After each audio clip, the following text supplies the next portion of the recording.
খবরের মাধ্যমে জানতে পারলাম শাহজাহান শেখ নাকি স্বীকার করেছেন ইডি যেদিনকে এসেছিলেন তিনি গ্রেপ্তার হয়ে যেতে পারেন, এই আশঙ্কা ইডির ওপরে হামলার তিনি নাকি নির্দেশ দিয়েছেন। এবার তারা কোথায় যাবে? তৃণমূলের সেই সমস্ত মুখপত্র টাইপ যারা আছেন, যারা নেতা আছেন, যারা বলেছিলেন স্বতঃস্ফূর্তভাবে জনরোষের শিকার হয়েছিল ইডি, যে বলেছিলেন ওই দিনকে তো আমার মনে হয় শাহজাহান ওখানে ছিল না, শাহজাহান এর সাথে যুক্ত নাই, যারা বলছিলেন তারা জবাব দিতে পারবে তো বাংলার মানুষের কাছে?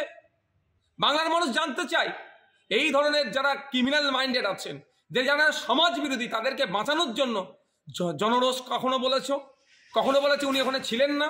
আর আজকে শাহজাহান শেখ নাকি স্বীকার করছে যে তার সে আতঙ্কিত হয়ে গিয়েছিল, সে অ্যারেস্ট হয়ে যেতে পারে, ওই জন্য তিনি নাকি নির্দেশ দিয়েছিলেন আক্রমণের। সময় এসেছে বাংলার মানুষের কাছে, দেখুন কারা এই সমাজ বিরোধীদেরকে লালন পালন করছে।